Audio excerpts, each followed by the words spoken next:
नमस्कार. Heredity and evolution या चॅप्टरची आपण सुरुवात केलेली आहे आणि याचा पहिला व्हिडिओ आपण तयार केलेला आहे. आता पहिल्या व्हिडिओमध्ये आपण हेरिडिटी म्हणजे काय हा पूर्ण भाग आपण तिथं पाहिलेला आहे.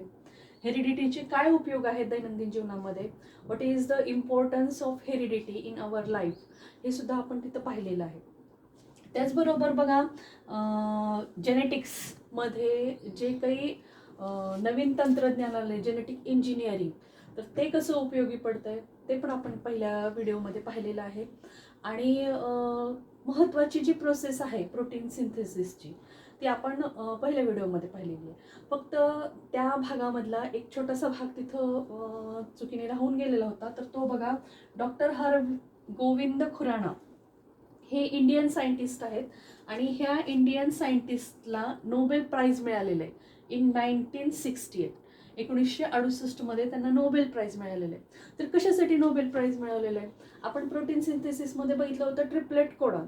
तर what is mean by triplet codon? तर एका अमिनो ॲसिडसाठी 3 न्यूक्लिओटाइड्सचा संच जो असतोय त्याला आपण काय म्हणतो? Triplet codon. आणि डॉक्टर हरविंद खुराना जे आहेत यांनी काय केलेलं आहे की 20 अमिनो ॲसिडसाठी जे लागणारे जे ट्रिपलेट कोडॉन्स आहेत त्याची डिस्कवरी केलेली आहे आणि म्हणून त्यांना मग नोबेल प्राइज मिळालेलं आहे.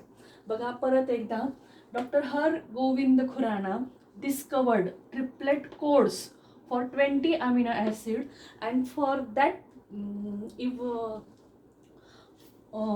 that his work Nobel Prize, he got Nobel Prize in 1968. तर हा थोडासा भाग तिथं राहून गेलेला होता.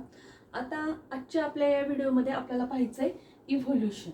What is mean by evolution? बघा, साधी जर व्याख्या इव्होल्युशनची आपल्याला बघायचं असेल तर सिंपल फॉर्मचं रूपांतर कॉम्प्लेक्स फॉर्ममध्ये होण्याच्या प्रक्रियेला इव्होल्युशन असं म्हणतात. आपण बघणार आहोत कसं कसं होतंय ते.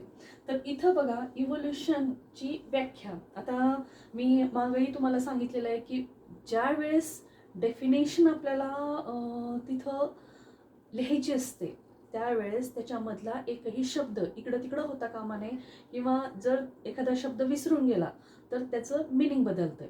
म्हणून प्रत्येक डेफिनेशनचे तुम्ही 3 किंवा 4 गट करा आणि त्या गटानुसार ते पाठ करा. तर इथं मी इव्होल्युशनसाठी 3 गट तयार केलेले आहेत. पहिल्या गटामध्ये लिहिलंय ग्रॅज्युअल चेंज ऑकर. आता ग्रॅज्युअल चेंज होतोय कुणामध्ये होतोय? In living organisms. थोडंसं अंडरस्टँडिंग इथं महत्त्वाचं आहे. Gradual change occurs in living organism. कसं होतंय? Over a long duration is called as evolution. पहिली जी व्याख्या आपल्या पुस्तकामध्ये दिलेली आहे इव्होल्युशनची ती बघा, gradual change occurs in living organisms over a long duration is called as evolution. काही अवघड वाटत नाही. आपण जर त्यातलं कंटेंट थोडंसं समजून घेऊन मग व्यवस्थित त्या शब्दामध्ये बसवला तर ती व्याख्या आपल्याला काय होते? सोपी जाते. म्हणून इथं मी ह्या फॉर्मॅटमध्ये दिलेली आहे. तुम्हाला जशा फॉर्मॅटमध्ये तुम्ही करायचं आहे किंवा तुम्हाला लक्षात राहत आहे त्या फॉर्मॅटमध्ये तुम्ही ते करू शकता. आता पुढं, इन स्टडी ऑफ इव्होल्युशन, इव्होल्युशनच्या अभ्यासामध्ये काय काय होत आहे तर बघा, transformation ranging from star to planet study होतीये. कशाची? ट्रान्सफॉर्मेशन म्हणजे changes which are occurred from star to planet. Stars आणि प्लॅनेट्समध्ये जे ट्रान्सफॉर्मेशन म्हणजे बदल व्हायला लागलाय त्याची स्टडी कशामध्ये होते? इव्होल्युशनमध्ये होते. Changes in the biosphere on the earth. इव्होल्युशनमध्ये जे अर्थवर आपल्याला माहिती आहे की अर्थचा पूर्ण भाग हा बायोस्फिअरनी सराउंडिंग केलेला आहे आणि त्या बायोस्फिअरमध्ये काय चेंजेस होतात याचा अभ्यास कुठे केलेला आहे? इव्होल्युशनमध्ये केलेला आहे. Due to evolution formation of new species. आता हे आपल्याला टप्प्याटप्प्याने शिकायचे की how new species are formed. आपण ह्याच्या आधी बघितलेलं आहे म्युटेशन थेरी. तर म्युटेशन म्हणजे सडन चेंज इन जीन मध्ये होत आहे आणि ते सडन चेंज जीनमध्ये कसं होत आहे ते आपण ह्याच्या आधीच्या ह्याच्यामध्ये पाहिलेलं आहे. तर हे जे न्यू स्पेसीज तयार होतात ते इव्होल्युशनमध्ये मुळे तयार होतात. बरोबर आहे. तर इथं स्टडी ऑफ इव्होल्युशनसाठी हे 2-3 मुद्दे आपल्याला महत्त्वाचे लक्षात ठेवावे लागतील. आता हिस्ट्री ऑफ इव्होल्युशनचा जर आपण थोडासा विचार केला तर 3.5 billion years ago our earth is evolved. बघा, पण अर्थ फॉर्म व्हायच्या आधी सुद्धा 20 billion years ago there are different changes in the युनिवर्समध्ये प्रचंड असे बदल झालेले आहेत. तुम्ही यूट्यूबवर वेगवेगळे व्हिडिओज त्याचे पाहू शकता. आता तेवढं डिटेलमध्ये काही आपल्याला इथं सांगता येणार नाही आहे, पण आपण बघूयात की 20 बिलियन इयर्स ॲगो त्यावेळेस युनिवर्समध्ये चेंजेस झाले, गॅलेक्सीज तयार झाल्या, गॅलेक्सीजमध्ये मिल्की वेज तयार झाले आणि मिल्की वेजमध्ये सोलार सिस्टीम्स तयार झाल्या. Number of solar systems are there हे तुम्ही इयत्ता 6वीलाच शिकलेला आहात, बरोबर आहे. आणि मग त्या सोलार सिस्टीममध्ये आपली सोलार सिस्टीम आहे आणि आपल्या सोलार सिस्टीमचं फॉर्मेशन ज्यावेळेस झालं त्यावेळेस सेंटरला आपल्याला काय माहिती आहे, कोण आहे सेंटरला, तर सन आहे, बरोबर आहे. आणि after formation of sun number of gases, आणि आपल्याला माहिती आहे की त्या 6वीच्या ह्याच्यामध्येच तुम्ही बघितलात बघा, dust particles are also present within the द युनिवर्स, बरोबर आहे. आणि मग त्या डस्ट पार्टिकल्समध्ये आणि अनेक चेंजेस झाले. Some gravity is formed and due to that gravity different changes our earth is formed 3.5 billion years ago. आणि मग बघा की ह्या अर्थच्या भोवती डिफरंट गॅसेस आर देअर आणि या different gases are there, gravitation is there and you know that जसं nitrogen fixation होतं आहे की लाईटनिंग होती आहे, थंडर होती आहे, तसं आपल्या स्पेसमध्ये अल्ट्राव्हायोलेट लाईट आहे किंवा असे काही सडन इव्हेंट्स झाले की ह्या अर्थवर काय तयार झालं, वॉटर तयार झालं. आणि मग काय झालं बघा की ह्या वॉटरमध्ये काही सिम्पल एलिमेंट्स आहेत ते एकत्र आले, सिम्पल एलिमेंट्स हे एकत्र आले, बरोबर आहे. अँड दीज सिम्पल एलिमेंट्स पासून what forms organic and inorganic compounds तिथं तयार झालेले. आता बघा, ऑर्गॅनिक आणि इनऑर्गॅनिक कंपाऊंड्स पासून कॉम्प्लेक्स ऑर्गॅनिक कंपाऊंड्स तयार झालेत. पहिल्यांदा सिम्पल ऑर्गॅनिक कंपाऊंड्स आणि इनऑर्गॅनिक कंपाऊंड्स तिथं तयार झालेत आणि सिम्पल कंपाऊंड्स पासूनच मग कॉम्प्लेक्स ऑर्गॅनिक कंपाऊंड्स तयार झालेत. इथे एक्झाम्पल्स तुम्हाला दिलेले आहेत. प्रोटीन्स असतील, न्यूक्लिक ॲसिड्स असतील, DNA RNA कसे तयार होतात किंवा प्रोटीन्स कसे तयार होतात हे आपण ह्याच्या आधी पाहिलेलं आहे. तर हे complex organic compounds such as proteins and nucleic acids are formed in the water.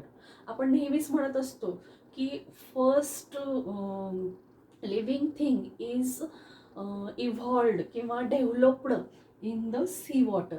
आणि मग बघा, mixture of organic and inorganic compound पासून फर्स्ट प्रिमिटिव्ह सेल तिथं तयार झालेली आहे, बरोबर आहे. त्यालाच आपण प्रोटोप्लाझम असं म्हणतो. तर ह्या फर्स्ट प्रिमिटिव्ह सेल्सचं रूपांतर नंतर फर्स्ट लिव्हिंग ऑर्गॅनिझममध्ये झालेलं आहे. अनेक थेरीज तिथं मांडलेल्या आहेत. ह्या सगळ्या डिटेल थेरीचा अभ्यास तुम्हाला 11वी-12वीला करायचा आहे. फक्त हिस्ट्री ऑफ इव्होल्युशनमध्ये तुम्हाला ह्या गोष्टी इथं महत्त्वाच्या आहेत, त्या मी थोडक्यात सांगण्याचा प्रयत्न केलेला आहे. नाऊ बघा,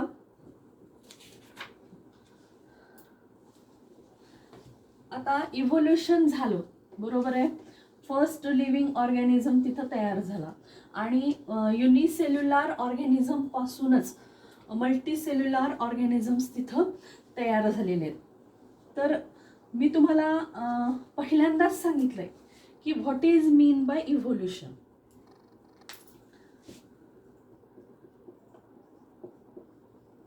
साध्या गोष्टी जर आपल्याला लक्षात ठेवायच्या असेल तर सिंपल फॉर्मचं रूपांतर कॉम्प्लेक्स फॉर्ममध्ये होण्याची प्रक्रिया, त्याला आपण काय म्हणतो, इव्होल्युशन. बरोबर आहे. ग्रॅज्युअल चेंज आहे, इट टेक्स लॉंग टाईम, बरोबर आहे, किंवा लॉंग ड्युरेशन असं आपण म्हणू शकतो. पण बघा आता इथे काय म्हणलेलं आहे, ही जी म्हणलेली आहे की ऑर्गॅनिझम्स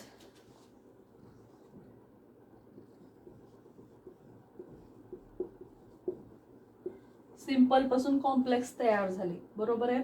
पण organisms which do not adapt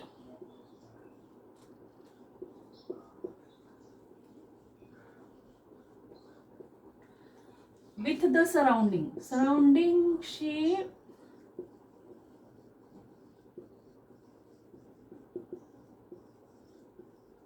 they become extinct.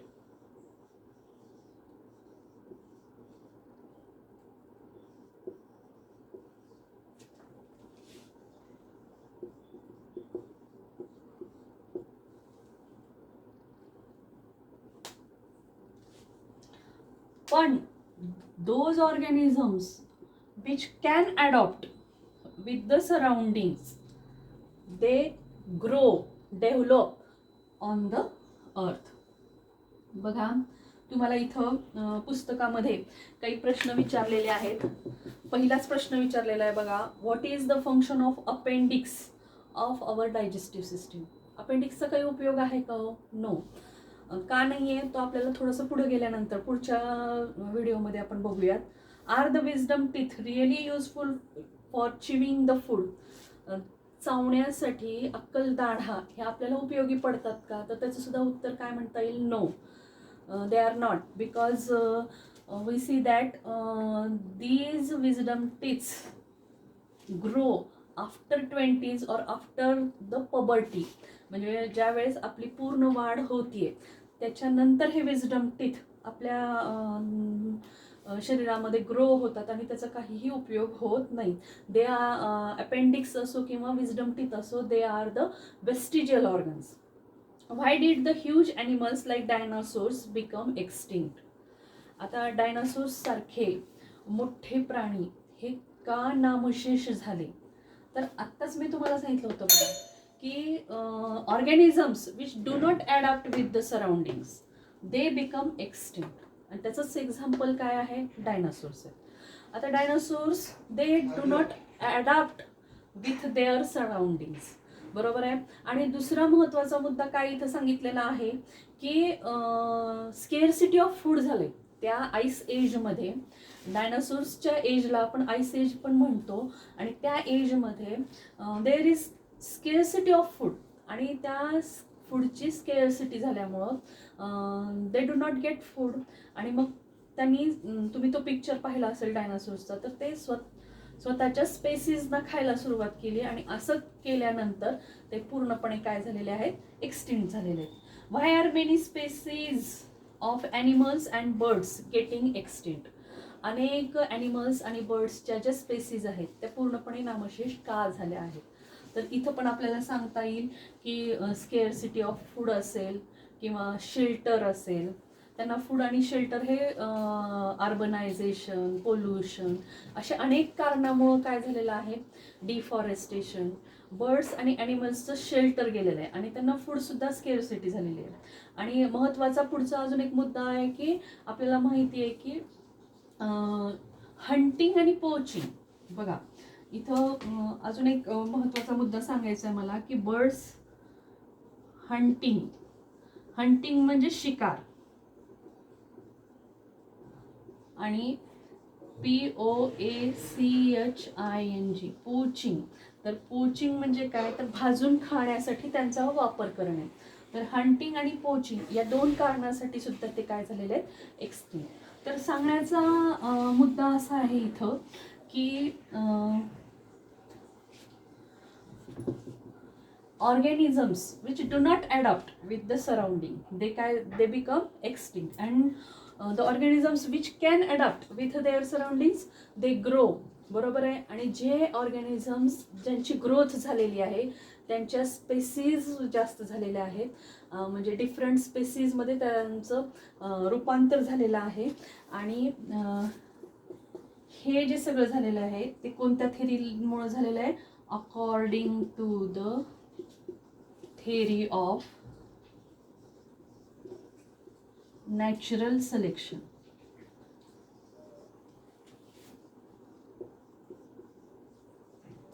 कोणत्या थेरीनुसार सांगितलेलं आहे की नॅचरल सिलेक्शन. आता ही थेरी ऑफ नॅचरल सिलेक्शन जी आहे ती आपल्याला पुढं डिटेलमध्ये शिकायची आहे. फक्त इथं बघा, आता त्यांनी पुस्तकात असं सांगितलेलं आहे की इव्होल्युशनच्या हिस्ट्रीमध्ये बघा सिम्पल फॉर्मचं रूपांतर कॉम्प्लेक्स फॉर्ममध्ये झालेलं आहे. म्हणजेच युनिसेल्युलर ऑर्गॅनिझम्सचं रूपांतर कशामध्ये झालेलं आहे? मल्टीसेल्युलर ऑर्गॅनिझम मध्ये झालेलं आहे.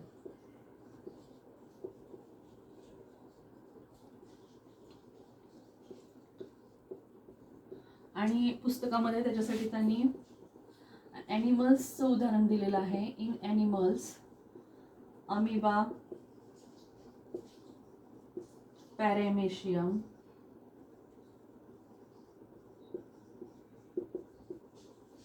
पासून डायव्हर्सिटी रेंजेस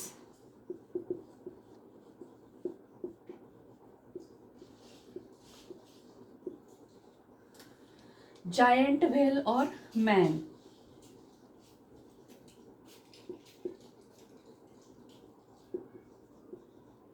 जायंट व्हेल और मॅन.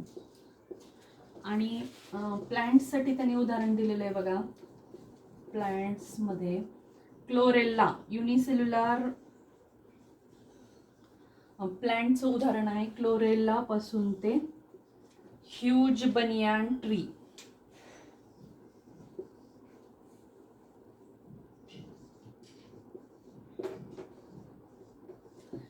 डायव्हर्सिटी ही प्लांट्स मधली आहे. Range of diversity. त्यानंतर त्यांनी अजून एक गोष्ट इथं सांगितलेली आहे बघा की all living organisms we found on the earth in water, land, air आणि रॉक्स.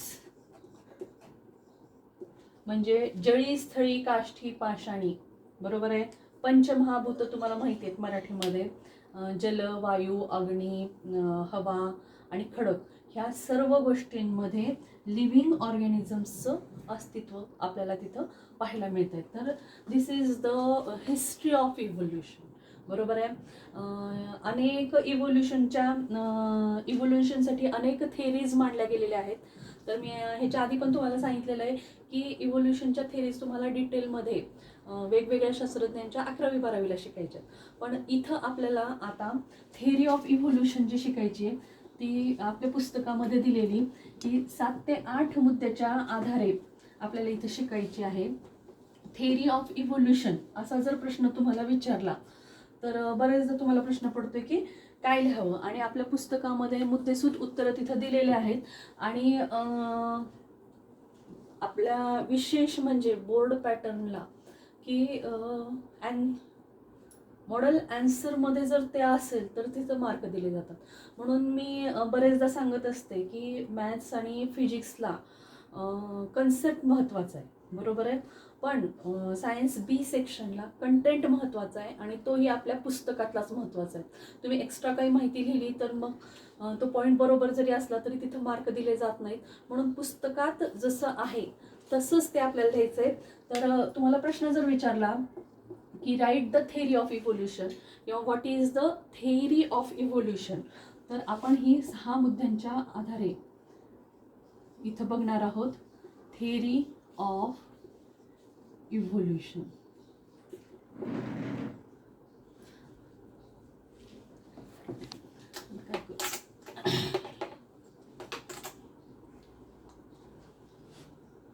प्रश्न जर आला की write the theory of evolution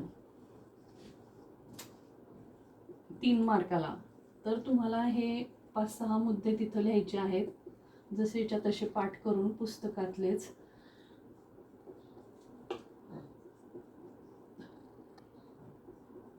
आता इथं फर्स्ट मुद्दा त्यांनी आत्ता आपण हिस्ट्रीमध्ये पूर्ण पाहिलेलं आहे, तेच फक्त आपल्याला काय करायचं आहे, थोडंसं थिअरी म्हणल्यावर आपल्याला विशिष्ट शब्दामध्ये ते बांधावं लागतंय आणि डिस्क्राईब करावं लागतंय.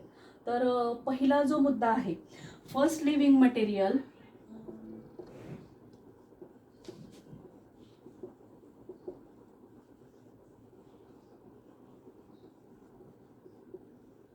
That is protoplasm. मी आत्ताच तुम्हाला सांगितलं होतं की कशाला काय म्हणतो आपण त्याला, प्रोटोप्लाझम.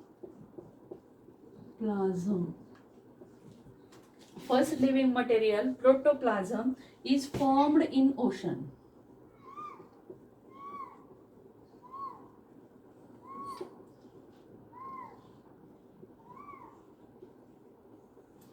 दुसरा मुद्दा आपल्याला असं सांगता येईल बघा की इन कोर्स ऑफ टाइम, म्हणजे आता पहिला प्रोटोप्लाझम तयार झाला आणि मग कालावधी गेला, बरोबर आहे. इन कोर्स ऑफ टाइम म्हणजे प्रोटोप्लाझमचं रूपांतर परत कशामध्ये झालेलं आहे, युनिसेल्युलर मध्ये झालेलं आहे. Unicellular organisms are formed.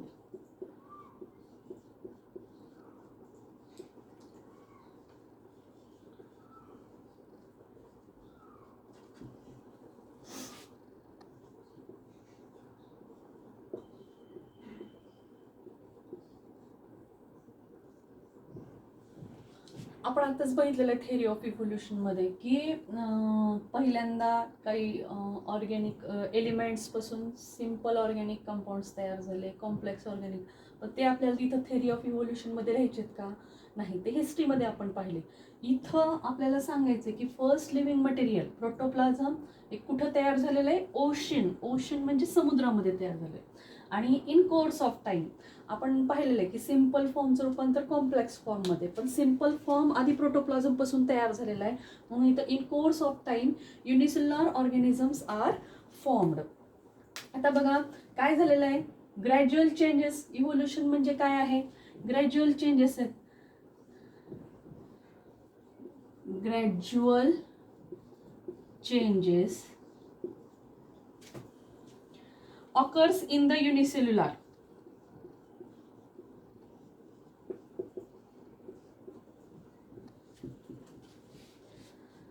Unicellular organism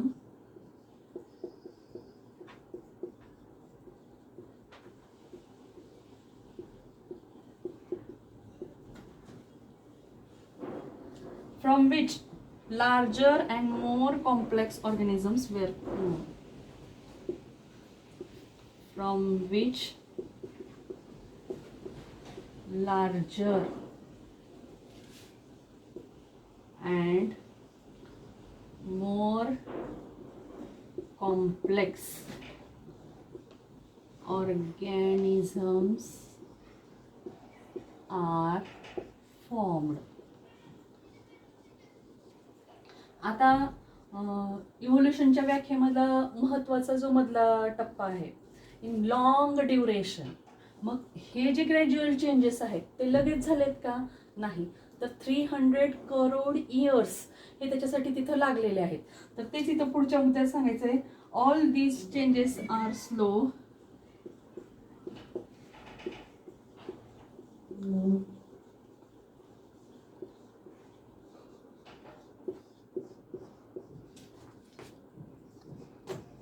and बघा सर्वांगाने होतात, हळूवारपणे पण होतात आणि मल्टी डायमेन्शनल आहेत, बरोबर आहे. युनिफॉर्म आहेत सर्व अंगाने आणि सर्व दिशेने. हे आता एक उदाहरण जर सांगायचं झालं तर ज्या माणसांची उंची जास्त असते त्यांचे हातपाय लांब असतात, ज्यांची उंची कमी आहे त्यांचे हातपाय आखूड असतात. तर त्याला आपण काय म्हणतो, युनिफॉर्म आणि आत्ताच मी तुम्हाला सांगितलं होतं की मल्टी डायमेन्शनल आहेत. अँड दीज चेंजेस आर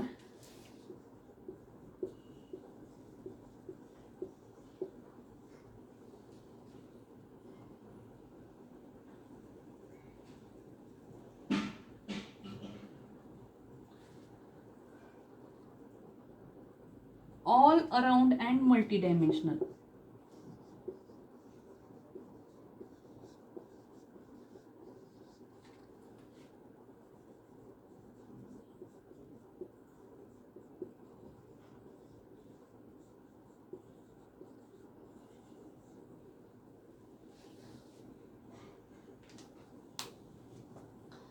बघा आता हे टप्प्याटप्प्याने आपण बघायचे. बोर्ड थोडासा लहान असल्यामुळं आपल्याला हे एकदा सगळं पाहायला मिळणार नाहीये, पण आपल्याला इथं वरचे तिन्ही मुद्दे आपल्याला व्यवस्थित समजलेले आहेत. तर आपण 2 मुद्दे आपण इथं इरेज करूयात.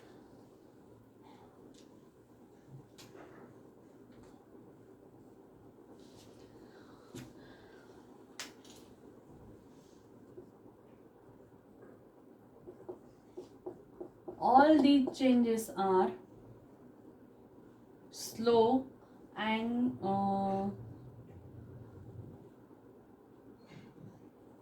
all changes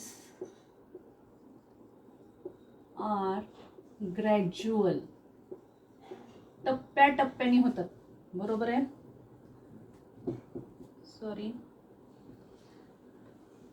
and duration of these changes are about is at most म्हणा, is at most 300 crore years.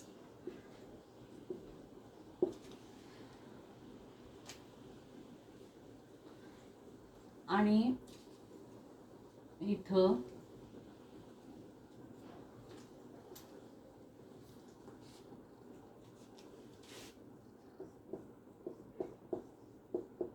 this overall process is called evolution. इथं आपली ही इव्होल्युशनची थिअरी संपलेली आहे. बरोबर आहे. आणि शेवटी इथं एक व्याख्या तुम्हाला दिलेली आहे. अजून एक व्याख्या दिलेली आहे की त्याच्यामध्ये अजून काही टर्म्स तिथं त्यांनी इन्क्लूड केलेले आहेत. प्रोग्रेसिव्ह डेव्हलपमेंट ऑफ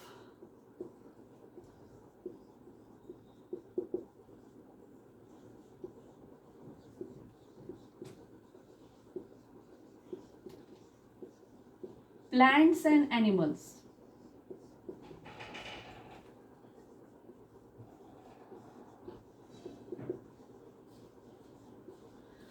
प्रोग्रेसिव्ह आहे. प्रोग्रेसिव्ह म्हणजे कशी आहे ते तुम्हाला माहिती आहे. प्रोग्रेस कार्ड असते तुमचं, रिपोर्ट कार्ड किंवा प्रोग्रेस कार्ड. तुमचा टप्प्याटप्प्याने तुमच्यामध्ये काय चांगले बदल व्हायला लागलेत ते तुमच्या प्रोग्रेस कार्डमध्ये लिहिलेलं असतं. तर हे प्रोग्रेसिव्ह म्हणजे चांगले डेव्हलपमेंट, योग्य पद्धतीने होणारे ॲडॅप्टेशनच्या दृष्टिकोनातून किंवा डेव्हलपमेंटच्या दृष्टिकोनातून जी डेव्हलपमेंट झालेली आहे वाढीसाठी किंवा आजूबाजूच्या वातावरणात जुळवून घेण्यासाठी जे काही आवश्यक डेव्हलपमेंट झालेली आहे त्या डेव्हलपमेंटला काय म्हणायचं? Progressive development. कुणामध्ये झालेली आहे? प्लांट्स अँड ॲनिमल्समध्ये. फ्रॉम द आता कुणा हे प्लांट्स आणि ॲनिमल्स कुणापासून तयार झालेले आहेत? From there ancestors.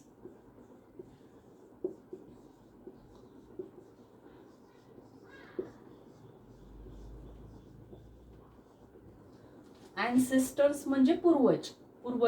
प्लांट्स आणि ॲनिमल्स त्यांच्या पूर्वजांपासून त्यांच्यामध्ये झालेली प्रोग्रेसिव्ह डेव्हलपमेंट आहे.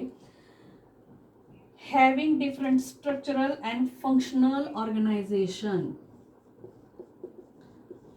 Having different structural and functional organization.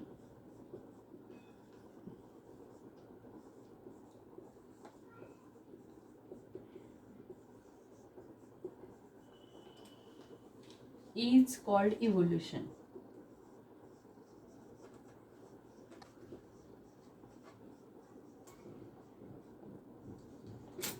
बघा, सुरुवातीला आपण थोडक्यात बघितलं होतं, बरोबर आहे. Gradual changes occur in living organisms within a long duration, बरोबर आहे. त्याला आपण काय म्हणलो होतो, इव्होल्युशन. तर तोच अर्थ आहे, फक्त त्याच्यामध्ये आणखीन काही संकल्पना इथं ॲड केलेल्या आहेत. तर इथं तुम्हाला लक्षात आलं असेल की प्लांट्स आणि ॲनिमल्सची प्रोग्रेसिव्ह डेव्हलपमेंट झालेली आहे. कुणापासून झालेलं आहे, फ्रॉम देअर ॲन्सेस्टर्स. आणि जे नवीन प्लांट्स आणि ॲनिमल्स तयार झालेले आहेत त्यांच्यामध्ये डिफरन्स आहे. कशामध्ये, स्ट्रक्चरमध्ये आणि फंक्शनल ऑर्गनायझेशनमध्ये, बरोबर आहे. स्ट्रक्चरमध्ये आणि फंक्शनल ऑर्गनायझेशनमध्ये. आणि या प्रक्रियेला काय म्हणायचं, इव्होल्युशन म्हणायचं. तर बघा, थोडासा अवघड आहे, थोडासा पाठांतराचा विषय आहे, पण थेअरी ऑफ इव्होल्युशनमध्ये ह्या सगळ्या गोष्टी इथं महत्त्वाच्या आहेत.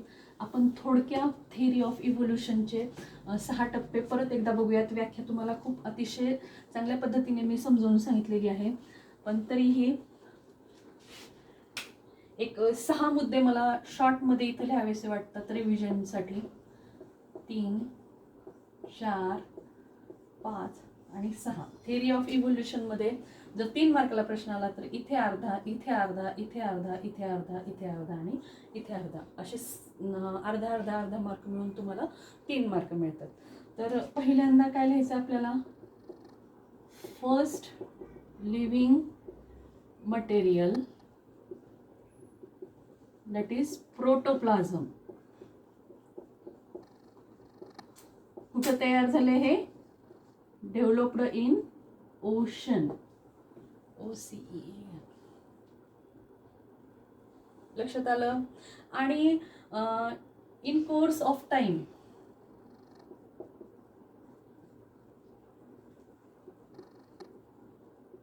Unicellular organisms are form.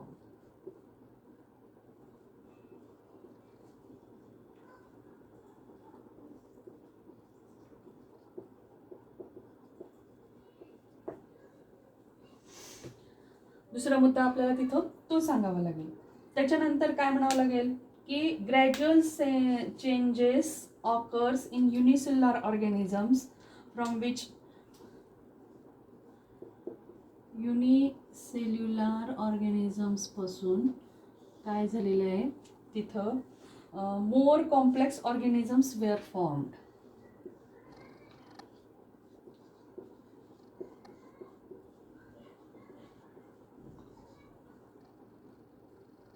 More complex organisms are form, बरोबर आहे. आणि चौथ्या टप्प्यामध्ये काय म्हणायचंय, this process is slow, gradual and duration is 300 crore years, बरोबर आहे. 5व्या टप्प्यामध्ये आपण नेहमी हा टप्पा विद्यार्थी विसरतात की धीज चेंजेस किंवा development in living organisms is, he development किंवा चेंजेस जे आहेत हे कसे आहेत, डेव्हलपमेंट किंवा changes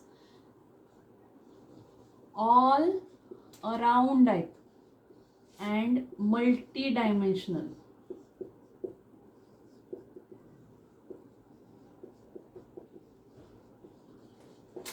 And this is called as theory of evolution.